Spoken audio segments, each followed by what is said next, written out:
Assalamualaikum everyone, welcome back to Legal Talks। Today we are talking about the law admission test यानी कि light के बारे में बात करेंगे कि लैट की तैयारी किस तरह से करनी है, कौन सी टिप्स एंड टेक्निक्स यूज करनी है और लर्निंग स्कीम क्या होगी और किस तरह से हमने जो है नोट्स को प्रिपेयर करना है, क्या सिलेबस है, कहाँ से नोट्स लेने हैं और पैटर्न क्या है। इस सब के बारे में आज डिस्कस करेंगे। वीडियो को एंड तक देखिएगा क्योंकि वीडियो को के एंड में मैं आपको बताने जा रही हूँ कि वो कौन सी टेक्निक्स हैं जिन्हें यूज करके आप 85% मार्क्स ले सकते हैं।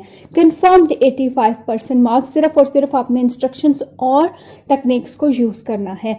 ये HEC का एक क्राइटेरिया है जिसमें आपने लैट में 50% मार्क्स लेंगे तभी आप लॉ एडमिशन टेस्ट पास करेंगे और LLB डिग्री के लिए एलिजिबल होंगे, यानी कि LLB प्रोग्राम में एडमिशन लेने के लिए एलिजिबल होंगे। और ये वीडियो आपकी फरमाइश पे है। अभी तक जिन्होंने मेरे चैनल को सब्सक्राइब नहीं किया वो चैनल को सब्सक्राइब कर ले और बेल आइकन को दबा दें ताकि अपकमिंग वीडियोस आप तक पहुंचती रहें जिसमें हम पास्ट पेपर्स को भी डिस्कस करेंगे। सबसे पहले देख लेते हैं कि ये पेपर है क्या। ये पेपर 100 नंबर का पेपर है, यानी 100 मार्क्स का पेपर है जिसमें 75 मार्क्स जो हैं वो ऑब्जेक्टिव टाइप हैं और इसके अलावा सब्जेक्टिव टाइप जो है वो बाकी 25 मार्क्स का है, जिसमें पर्सनल स्टेटमेंट 10 मार्क्स की है, ऐसे 15 मार्क्स का है। कुछ सब्जेक्ट का जो वो एक मार्क्स का जो एक क्राइटेरिया है उसको भी एक नज़र देख लेते हैं। ऐसे 15 मार्क्स का है, ये पर्सनल स्टेटमेंट और ऐसे सब्जेक्टिव टाइप पेपर है और बाकी सारे जो सब्जेक्ट्स हैं वो MCQs based objective type papers में आएंगे। अब पर्सनल स्टेटमेंट जो ऐसे है उसमें आपको ऑप्शन दे दी गई है कि आपने उर्दू या फिर इंग्लिश, यानी कि लैंग्वेज ऑप्शन है, जो भी लैंग्वेज आप चूज करेंगे। फॉर एग्जाम्पल आप इंग्लिश ऑप्ट करते हैं तो आपको ऐसे और पर्सनल स्टेटमेंट दोनों इंग्लिश में ही करनी है। 200 वर्ड्स मैक्सिमम होने चाहिए। आप सब बोर्ड से आए होते हैं और लैट एग्जाम में जितने भी स्टूडेंट्स होते हैं वो इंटर से हैं और इंटर में ऐसे 15 मार्क्स का होता है। जितने आप पेजेस लिखते हैं उतने ही आपको ज़्यादा मार्क्स मिलते हैं, लेकिन यहाँ आपको वर्ड लिमिट भी दे दी गई है और पेजेस भी आपको लिमिटेड से प्रोवाइड किए जाएंगे। तो आपको जो है प्रिसाइज टू द पॉइंट और वेल ऑर्गेनाइज्ड पेपर करना है तभी आपको फुल मार्क्स मिलेंगे। इसी तरह पर्सनल स्टेटमेंट भी कंसाइज पीस ऑफ राइटिंग आप करेंगे तभी आपको फुल मार्क्स मिलेंगे, अदरवाइज जो है आपकी मार्क्स की डिडक्शन होना शुरू हो जाएगी।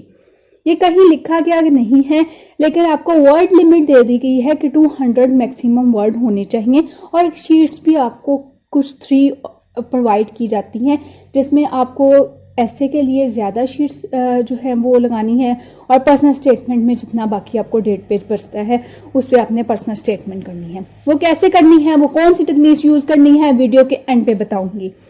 उसके बाद हम देख लेते हैं इंग्लिश। वेरी इंपॉर्टेंट 20 मार्क्स की इंग्लिश है और जितने भी कॉम्पिटेटिव एग्जाम्स हैं उनमें सिनोनिम्स, एंटोनिम्स, प्रीपोजिशंस, ग्रामर का बेसिकली यही पोर्शन इंग्लिश का आता है जिसमें बहुत सारे लोग क्लियर नहीं कर पाते वीक इंग्लिश होने की वजह से, क्योंकि हमारी मदर टंग नहीं है।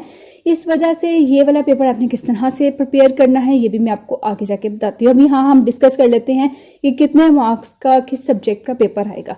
जनरल नॉलेज वेरी इंपॉर्टेंट, इसमें करंट अफेयर्स, GK यानी जनरल नॉलेज का पेपर आता है और हिस्ट्री थोड़ी सी आती है। इस्लामिक स्टडी 10 मार्क्स का बेसिक MCQs आते हैं। पाक स्टडी 10 मार्क्स का बेसिक MCQs आते हैं, लेकिन इसमें जो है वो आपको तैयारी करने की ज़रूरत होती है। उर्दू जो है वो भी 10 मार्क्स का है। वोकैबुलरी यानी वाहिद जमा आते हैं, अल्फाज मुतज़ाद आते हैं, इसके अलावा जो है अल्फाज मुतरादिफ आते हैं। मैथ्स में हम 5 मार्क्स का बेसिक मैथ होता है जिसमें अलजबरा आता है और परसेंटेज के बहुत क्वेश्चंस आते हैं। इसके अलावा डेसिमल में प्लस माइनस के क्वेश्चंस आ जाते हैं।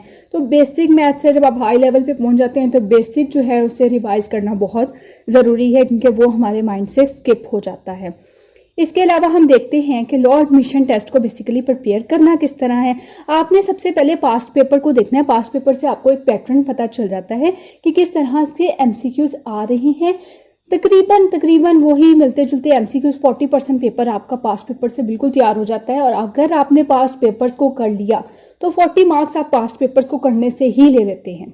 इसके अलावा ऑनलाइन टेस्ट यानी कि अगर आप देखें तो इस्लामियत, पाक study, general knowledge, current affairs, ये सब जो है CSS, PPSC के पेपर्स जो कॉम्पिटेटिव पेपर्स हैं उसके लिए बहुत सारी वेबसाइट्स बनी हैं। आपको किसी भी बुक की ज़रूरत नहीं है लैट के लिए स्पेसिफिकली। वैसे मैं मार्केट गई, मैंने सारी बुक्स को देखा कि मैं आपको कोई बुक्स रिकमेंड कर दूं, लेकिन मैं नहीं कर सकी। वो सब पुराना उन्होंने MCQs छापे हुए हैं जिसमें बहुत गलतियां हैं और MCQs भी सही नहीं हैं। तो बेहतर यही है कि आप अपनी जो अच्छी वेबसाइट्स हैं उन पर रिलाई करें और वहीं से MCQs प्रिपेयर करें। लेकिन अगर कोई लेना चाहता है तो कारमा और डॉगर की आप ले सकते हैं, इन दोनों में से कोई एक ले ले। पैटर्न पता चल जाता है, थोड़ी सी सिनोनिम्स और एंटोनिम्स की तैयारी हो जाती है, कुछ उसमें ऐसे पैटर्न्स पता चल जाते हैं। इसके अलावा 9 बजे की 3 महीने खबरें ज़रूर सुननी है। 3 महीने 9 बजे की न्यूज़ आप सुनेंगे, आपके करंट अफेयर्स जो हैं वो तैयार हो जाएंगे। इसके अलावा अगर आप कोई अकेडमी ज्वाइन करना चाहते हैं तो मैं आपको लिंक डिस्क्रिप्शन में दे दूंगी। ऑनलाइन लॉ अकेडमी है, आप इनके फेसबुक पेज पे जाएं, आपको नोट्स मिल जाएंगे। आप इनसे मैसेंजर पे बात करें, आपको नोट्स मिलेंगे। इसके अलावा आप इनके इंस्टाग्राम को फॉलो करें। ऑनलाइन एकेडमी के इंस्ट्रक्टर का मैं नंबर भी डिस्क्रिप्शन में दे दूंगी, आप उनसे भी कांटेक्ट कर सकते हैं। और अगर कोई अफोर्ड करता है, अगर कोई अफोर्ड नहीं करता नोट्स के लिए तो वो भी मुझसे ईमेल के ज़रिए रब्ता करें। ईमेल में आपने मेरे फेसबुक पेज को लाइक करके उसका स्क्रीनशॉट, आपने यूट्यूब चैनल को लाइक करके उसका स्क्रीनशॉट, और इसके अलावा आपने मेरे इंस्टा को लाइक करके उसका स्क्रीनशॉट आपने मुझे जीमेल ID पे जो आपको डिस्क्रिप्शन में दी गई है farwagh1@gmail.com उस पर भेजना है। आपको मैं फ्री ऑफ कॉस्ट नोट्स भी प्रोवाइड कर दूंगी। इसके अलावा कौन सी वो टेक्निक है, यानी कि वो जो एक मैं आपको बता रही थी कि टेक्निक्स आपने वीडियो को एंड तक देखना है, वो टेक्निक्स हैं ये elimination technique for MCQs। MCQs के लिए हमेशा एलिमिनेशन टेक्निक यूज़ करते हैं। हमारे पास टाइम वहाँ पे बहुत कम होता है जब हम एग्जाम्स दे रहे होते हैं। कॉम्पिटेटिव एग्जाम्स में तो खास तौर पे टाइम बहुत कम होता है क्योंकि आपको MCQs के लिए वो फिलिंग भी करनी होती है, फिलिंग ऑफ द सर्कल जिसे कहते हैं। अब उसके लिए हमें क्या करना है, हमारे पास एक MCQs आया, हमने देखना है कि 4 ऑप्शंस हैं जिसमें से एक ऑप्शन आपको मिल जाएगी जिसमें आपको कंफर्म पता है कि ये तो आंसर है ही नहीं इसका, वो निकल गई। 3 आपके पास रहेगी, फिर 3 पर आप सोचेंगे, फिर उसे निकाल देंगे। इस तरह आपके पास नैरो होता जाएगा और आपको इजीली आंसर मिल जाएगा। ऐसे राइटिंग के लिए सबसे पहले आपने सब्जेक्ट को देखना है। फॉर एग्जांपल हमारा सब्जेक्ट है करप्शन पे, आपने सबसे पहले देखना है कि करप्शन का इंट्रो देना है कि करप्शन होती क्या बेसिकली। उसके बाद आपने 3 और 4 पैराग्राफ पर मुश्तमिल जो है वो एक एनालिसिस करना है जिसमें आपने कुछ पॉइंट्स बना के हर एक 2 पॉइंट्स को एक पैराग्राफ में डिस्कस करें। पॉइंट्स आप वही लीजिएगा, 5 मिनट्स 2-3 मिनट्स या 5 मिनट्स एक्चुअली सोच लीजिएगा कि आपने ऐसे को करना किस तरह है, कौन से पॉइंट्स को डिस्कस करना है इस सब्जेक्ट पर। कोई ऐसा पॉइंट को टच ना कीजिएगा जो ओपन एंडेड छोड़ना पड़े, और एंड वाला पैराग्राफ जो कंक्लूजन है उसमें आप अपने ऐसे के उस पॉइंट को कंक्लूड ना कर सकें।